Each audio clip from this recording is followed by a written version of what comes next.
अस्सलाम वालेकुम स्टूडेंट्स, मेरा नाम है ज़ुबैर असलम। आज हम इंशाल्लाह पढ़ेंगे law of mass action. Class 9 का टॉपिक है, बहुत ही इम्पोर्टेंट लॉ क्वेश्चन है।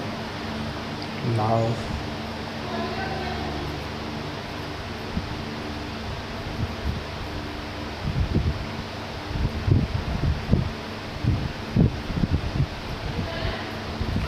Of mass action. Law of mass action के अंदर दो टर्म्स इस्तेमाल होती हैं। सबसे पहले हमें उसका पता हो, देन हम इंशाल्लाह उसको आगे फर्दर डिस्कस करेंगे। सबसे पहली टर्म हमारे पास क्या होती है? Rate of reaction. Rate of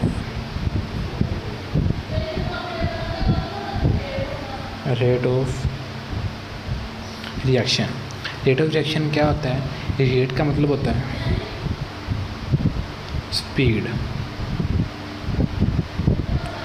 जाने कि हमारे पास केमिस्ट्री के अंदर यानी इस चैप्टर के अंदर जहाँ भी रेट की बात होगी ना, तो वहाँ उसका हम समझेंगे कि रिएक्शन की स्पीड क्या है। बेसिकली रिएक्शन हमारे पास किस स्पीड में रिएक्टेंट से प्रोडक्ट में कन्वर्ट हो रहा है। ठीक है। दूसरी टर्म है हमारे पास इसके अंदर इस्तेमाल होती है लॉ ऑफ मास एक्शन के अंदर, वो है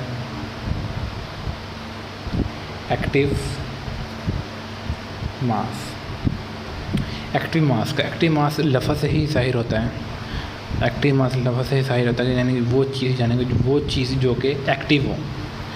मैं आपको मिसाल देता हूँ। सपोज़ कर लें हमारे पास हमने वाटर बनाया है 2H2 प्लस O2। इससे हमारे क्या बना? 2H2O। अब हमारे पास एक्टिव मास वो होगा जो हमारा हिस्सा रिएक्शन को हल करने में, यानी रिएक्शन को प्रोडक्ट में कन्वर्ट करने में हिस्सा ले रहा है। जैसे कि हमारे पास क्या है? 2 है। जो ये 2 है ना, ये हमारा क्या है? एक्टिव मास है। क्या है? एक्टिव मास है। तो हम इसके लिए डेली लाइफ में एग्जांपल लेते हैं। सपोज़ कर लें हम मार्केट से 5 किलोग्राम चिकन लेके आते हैं। ठीक है। उसमें अगर हम 2 किलोग्राम चिकन को अपने यूज़ में लें, तो वो जो 2 किलोग्राम चिकन हमने यूज़ में लेकर आए ना 5 में से, तो वो जो 2 किलोग्राम होगा ना, वो हमारे पास क्या होगा? वो हमारे पास उसका एक्टिव मास होगा। क्या होगा हमारे पास? उसका एक्टिव मास। हमारा उसका क्या होगा? एक्टिव मास होगा। ठीक है। अब हम इसके लॉ ऑफ मास एक्शन की तरफ आते हैं। लॉ ऑफ मास एक्शन दो साइंसदान से, एक का नाम था गुलबर्ज एंड दूसरा नाम था वगाच। उन्होंने 1869 में ये हमें लॉ ऑफ मास एक्शन दिया। और इसके अंदर कौन सी सन के अंदर? 1869 के अंदर दिए। ये दो साइंसदान थे। ठीक है। हमारे पास इस केमिस्ट्री के अंदर, इस चैप्टर के अंदर केमिकल इक्विलिब्रियम के अंदर जितनी हमने रिएक्शन को डिस्कस करना है, वो हमारे पास क्या होते हैं? रिवर्सिबल वो होते हैं जिससे प्रोडक्ट से रिएक्टेंट बन जाए और रिएक्टेंट से कि हमारे पास क्या बन जाए? प्रोडक्ट बन जाए। वो हमारे पास रिएक्शन कौन होते हैं? रिवर्सिबल। और हम इस पूरे चैप्टर में ही रिएक्शंस को पढ़ते हैं, यानी कि जो रिवर्सिबल होते हैं। हमने स्टार्टिंग में पढ़ा था डीपली रिवर्सिबल का हमने डीपली पढ़ा था। तो हम बारी बारी मैंने इसकी जो डेफिनेशन है उसकी मैंने 2 स्टेटमेंट बनाई है ताकि आपको इजीली समझ आ जाए, मुश्किल पेश ना हो आप लोगों को। हम पहला इसका पार्ट लिखते हैं। The rate at which a substance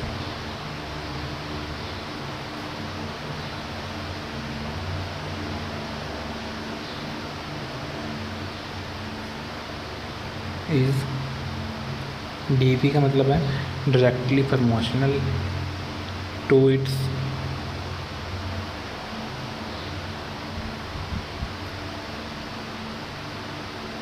पहले हम इस हिस्से को समझते हैं, देन इसका हम दूसरा पार्ट डिस्कस करेंगे। क्या कह रहा है वो? द रेट का मतलब क्या होता है हमारे पास? स्पीड। मैंने आपको ऊपर बताया। at which a substance is the rate at which a substance is directly proportional to its active mass। यानी कि जो उसका रेट है वो डायरेक्टली प्रोपोर्शनल किसके है? एक्टिव मास के। इसका मतलब क्या होता है? जितना हमारे पास एक्टिव मास ज़्यादा होगा उतनी ही रिएक्शन की स्पीड क्या होगी?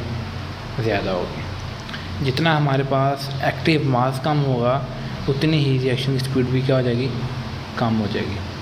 ठीक हो गया। ये हमारे पास है रेट का। इंटरेक्टिव प्रमोशन का बेसिकली मकसद ये होता है अगर एक चीज़ कम हो रही है तो दूसरी भी कम होगी, अगर एक चीज़ बढ़ रही है दूसरी भी बढ़ेगी। उसने हमें पहले जो उसका पार्ट है उसमें उसने यही कह दिया, the rate at which a substance is directly promotional to its active mass. कह रहा है जो रिएक्शन की स्पीड है वो उसके डायरेक्टली प्रमोशनल एक्टिव मास पे। जितना ज़्यादा जितना हमारे पास एक्टिव मास होगा, एक्टिव मास बताया मैंने आपको, यानी कि जितना हमारे पास एक्टिव मास होगा उतनी ही हमारे पास रिएक्शन क्या होगी, आगे स्पीड होगी। उसका हम दूसरा बार पढ़ते हैं, the rate of a reaction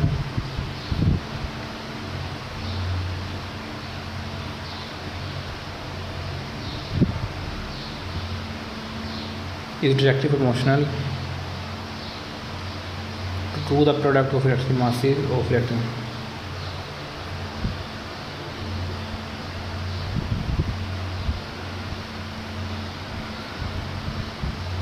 of its active mass of the reacting substance.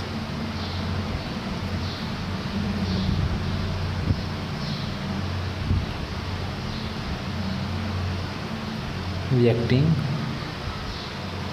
Substance. दूसरे जो उसका पार्ट है लॉ ऑफ मास एक्शन का, उसके अंदर क्या कह रहा है, क्या जो रिएक्शन का रेट है ना वो डायरेक्टली प्रमोशन है उसके प्रोडक्ट के, यानी कि इसके अंदर ये पूरे होल रिएक्टेंट को डिस्कस कर रहा है। कह रहे जो ये रिएक्टेंट यानी जो चीज़ रिएक्टेंट में इस्तेमाल हो रही है ना, जो प्रोडक्ट बन रही है, जो पूरे रिएक्टेंट की चीज़ है ना वो उसके अंदर कह रहा है इसके रेट पे डिपेंड करता है।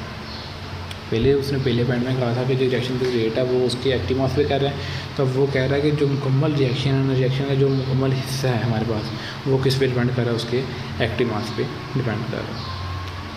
ये हो गया हमारे पास एक्टिव मास का यूनिट होता है, वो होता है मोल पर डेसीमीटर क्यूब। हम इसको ये भी लिखते हैं और हम इसको ये भी लिख सकते हैं मोल डेसीमीटर क्यूब। ठीक हो गया, ये इसके दो उसके क्या हैं यूनिट है। अब हम इसके आगे क्या पढ़ते हैं, डेरिवेशन।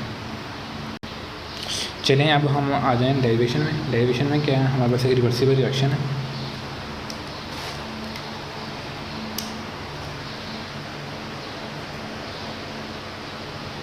रिवर्सिबल रिएक्शन है, ये हमारे पास ए प्लस बी क्या है, हमारे पास उसके रिएक्टेंट हैं, और सी प्लस डी क्या है वो हमारे पास इसका क्या है, प्रोडक्ट है। ठीक हो गया, ये जो रिएक्शन जा रहा है फॉरवर्ड में और ये रिएक्शन किधर जा रहा है, रिवर्स में। जो हमारे पास इसके अंदर टर्म इस्तेमाल हो रही हैं, ए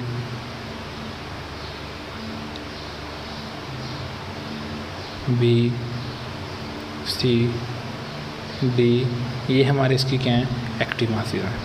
ठीक हो गया। अब लॉ ऑफ सेक्शन डेफिनेशन के अंदर उसने कहा था the rate of reaction is directly proportional to its active masses, यानी कि जो द रेट ऑफ रिएक्शन क्या है,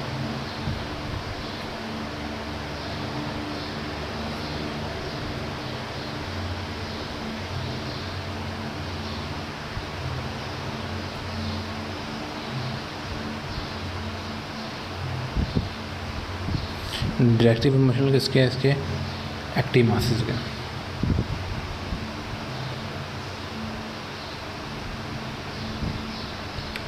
ठीक है, इसके डायरेक्टली प्रोपोर्शनल हमारे पास क्या आ जाएगा, के एफ ए, दूसरा क्या आ जाएगा, बी।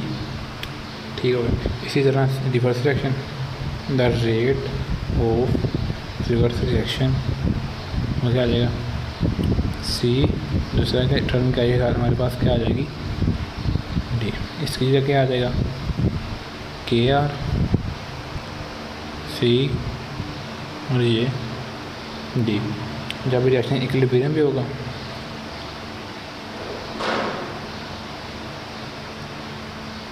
जब रिएक्शन इक्विलिब्रियम पे होता है तो उसका रेट क्या होता है, रेट ऑफ रिवर्स रिएक्शन क्या होती हैं, बराबर होते हैं। तभी तो रिएक्शन इक्विलिब्रियम पे आता है, तभी रिएक्शन इक्विलिब्रियम पे आता ही नहीं है। कॉमन सी बात है, rate of forward reaction is equal to the rate of reverse reaction.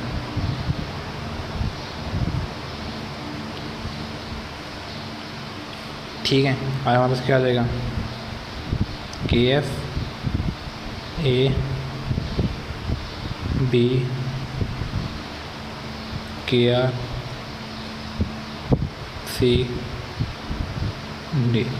ये हमने रेट ऑफ ऑपरेशन डाल दिया जो हमें पर निकाला था, रेट का निकाल दिया, रिवर्स में निकाल दी। ये हम के एफ इधर क्या आ जाएगा, इसके साथ डिवाइड हो जाएगा और वो इधर डिवाइड हो जाएगा, यानी कि इधर क्या आ जाएगा के एफ ओवर के आर, इधर क्या आ जाएगा सी डी ए, नीचे हमारे पास क्या आ जाएगा बी। ठीक है, तो ये हमारे पास क्या है, जो हमारे पास ये था रेट ऑफ पावर रिएक्शन, ये हमारे पास क्या है रिवर्स रिएक्शन, ये हमारे पास क्या है कांस्टेंट है, तो के एफ भी कांस्टेंट है और के एफ भी हमारे पास क्या है इक्विलिब्रियम क्या है कांस्टेंट है। ठीक हो गया, तो हमारे पास क्या आ जाएगा के सी, इसलिए के सी इक्वल होता है के एफ बटा के आर। तो हम के एफ और के आर की हम उसकी क्या लगा देंगे, वे के सी हमारे पास क्या होता है इक्विलिब्रियम कांस्टेंट होता है, के सी क्या होता है हमारे पास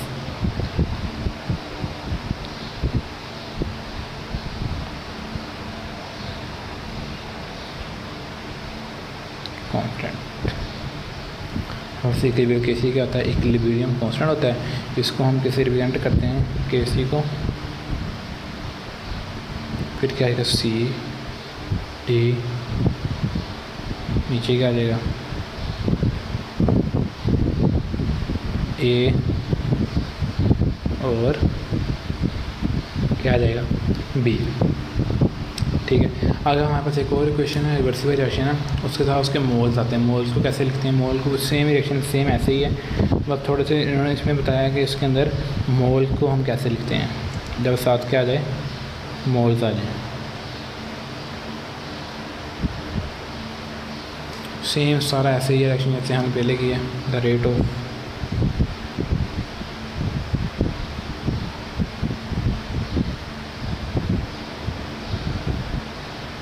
फॉरवर्ड और बस क्या होगा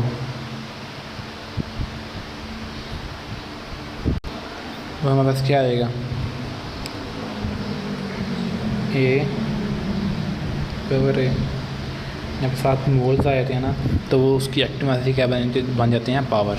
ये हमें इस डेरिवेशन में हमें यही बताने की कोशिश कर रहे हैं, जो उसके रेट जो उसके होते हैं ना एक्टिव मासेस, यानी कि जो उसके ब्रैकेट्स लगाई हैं हमने, जो उसके मोल्स होते हैं ना वो उसकी एक्टिव मास के ऊपर क्या पावर बन जाती होती है। ठीक है, हमारा आर एफ क्या आ जाएगा के एफ ए बी। हाँ इसी तरह ही जो रेट ऑफ रिवर्स रिएक्शन है वो डायरेक्ट मोशन किसकी होगा, फिर इसी तरह ही सी की पावर, यानी कि जो मोल होते हैं वो आ जाते होते हैं, वो हमारे पास क्या आते हैं उसकी पावर बन जाते होते हैं। इक्विलिब्रियम स्टेट भी क्या होगा एट इक्विलिब्रियम,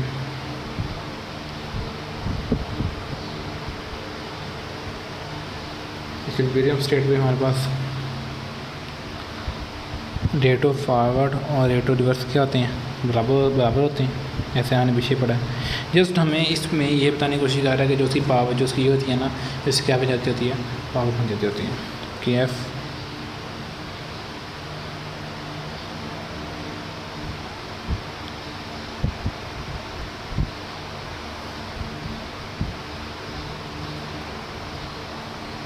यानी कि इधर क्या आने K R C D C D, same वही इधर क्या आ जाएगा डिवाइड हो जाएगा, इधर क्या आ जाएगा सी डी बटा ए बी। एक किस इक्वल होता है, ये होता है के सी, और ये सेम नीचे ऐसे ही आ जाएगा।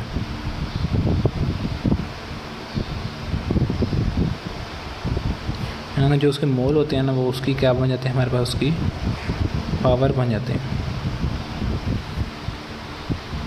इस विषय ने पढ़ा था जो के एफ और के आर होता है वो क्या होता है हमारे पास क्या होता है इक्विलिब्रियम क्या होता है इज इक्वल टू के सी की होता है, वो उसकी वैल्यू हमारे पास क्या होता है, हमारे पास इक्विलिब्रियम कांस्टेंट। हम कुछ रिएक्शन हैं उनको डिस्कस करते हैं, उनके एग्जांपल्स हैं एक्टिव मास की nitrogen plus oxygen, reversible reaction है, नाइट्रोजन ऑक्साइड बना रहा है, ठीक है। तो हमारे पास इसका हम केसी कैसे लिखेंगे, याद रहे जो इधर आनी है ना ये नहीं इसकी पावर बननी है, जो हमारे पास इधर आना है ना इधर इस साइड जो उसके मोल्स होते हैं वो उसकी हमारे पास क्या बन जाते होते हैं, उसकी पावर। हम कैसे लिखेंगे, पहले हम किसको लेते हैं केसी लिख के फॉरवर्ड को लिखेंगे, सॉरी पहले हम लिखते हैं रिवर्स को, नाइट्रोजन ऑक्साइड इसकी दो उसके मोल उसकी क्या कहना चाहिए पावर, नीचे क्या आ जाएगा N2, नीचे क्या आ जाएगा।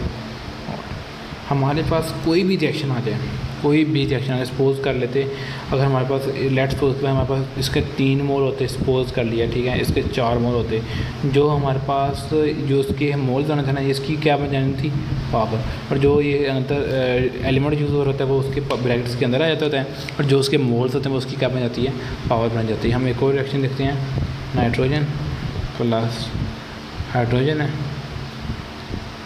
इससे ये हमारे पास क्या बना रहा है अमोनिया। तो हम उसकी केसी कैसे लिखेंगे,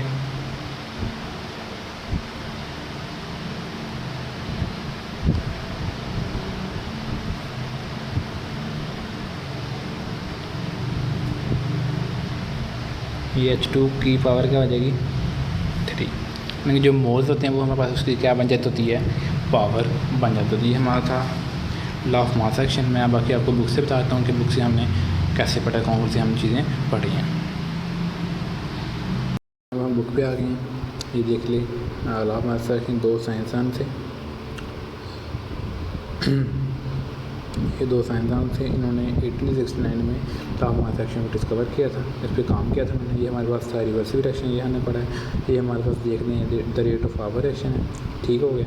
और ये हमारे पास क्या है मोल का यूनिट भी लिखा हुआ है, मोल की डेफिनेशन है, मोल की एक्टिव मास की डेफिनेशन यहाँ से स्टार्ट होती है, यहाँ से लेके यहाँ तक स्टार्ट होती है, और जो law of mass action definition है यहाँ से लेके यहाँ तक स्टार्ट होती है, ठीक है।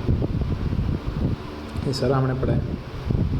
अब अगले पेज पे आ जाएँ, सिमिलरली सेम उसकी रिवर्स रिएक्शन, जब मैंने आपको बताया जब रिएक्शन इक्विलिब्रियम पे होता है फॉरवर्ड रिवर्स क्या होते हैं बराबर होते हैं, अगर रिएक्शन इक्विलिब्रियम पे ही नहीं होगा तो रेट ऑफ फॉरवर्ड रिवर्स बराबर हो ही नहीं सकते, ठीक है। तो ये रेट ऑफ जो के एफ है और जो रेट ऑफ के एफ है जिनको जो फॉरवर्ड रिएक्शन का कांस्टेंट है, जो के आर है रिवर्स रिएक्शन का कांस्टेंट है, वो हमारे पास किस इक्वल होते हैं इक्विलिब्रियम कांस्टेंट इक्वल होते हैं, हमने इसको लिख लिया।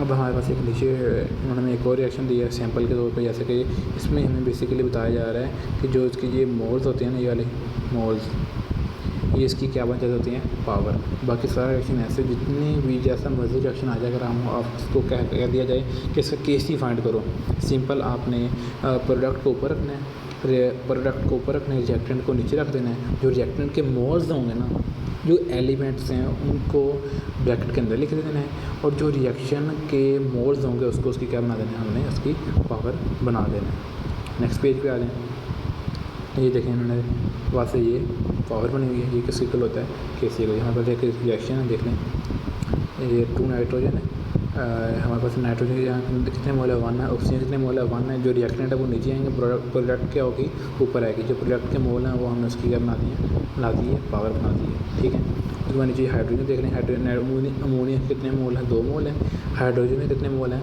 3 मोल हैं, ठीक है। तो ये हमारे पास क्या हो जाएगा, इसको हम देखते हैं आगे। ये देखिए नाइट्रोजन प्रोडक्ट है वो हमारे पास क्या आ गई ऊपर आ गई, जो नाइट्रोजन के सॉरी अमोनिया के 2 मोल थे वो उसकी क्या बन गई हमारे पास पावर बन गई, ठीक है। और जो नीचे है ये नाइट्रोजन, इसका 1 मोल था, उसका 1 मोल लिखो या ना लिखो इतना फ़र्क नहीं पड़ता। हाइड्रोजन के हमारे पास 3 मोल थे तो वो हमारे पास क्या बन गई 3। जो हमारे पास दूसरा रिएक्शन है ना, जो small A capital A small B capital B, reversible reaction आ गए, C small C capital C, D small D capital D, ठीक है। तो जो हमारे पास एलिमेंट के स्टार्ट में यानी जो उसके मोल्स होते हैं, ये याद रखना है आप लोगों ने, किसी भी रिएक्शन का केस ही फाइंड करने के लिए आ जाए तो हमने उसकी पावर को बनाना है, यानी कि जो उसकी मोल्स हैं वो हमने उसकी पावर बना देनी है, और जो एलिमेंट है वो उसको हमने उसके अंदर लिख देना है, जो हमारे पास जैसे नाइट्रोजन है, ऑक्सीजन है, ठीक है, ये हमने इसको उसके अंदर लिख देना है और जो उसके एक्टिव मास की ब्रैकेट्स हैं उसकी पावर बना देना है। रिएक्टेंट हमेशा ऊपर आएगा, प्रोडक्ट हमेशा नीचे आएगा, जैसा मर्जी रिएक्शन आ जाए। ठीक है viewers, thank you for watching. Channel को सब्सक्राइब कीजिए, लाइक कीजिए, शेयर कीजिए। अगर किसी बच्चे को कोई क्वेश्चन हो तो वो कमेंट बॉक्स में कर सकते हैं, ठीक है। तो इंशाल्लाह आपको इन बिटवीन 24 रिप्लाई मिल जाएगा। Thank you for watching. अपना ख्याल रखिएगा। अल्लाह हाफिज़।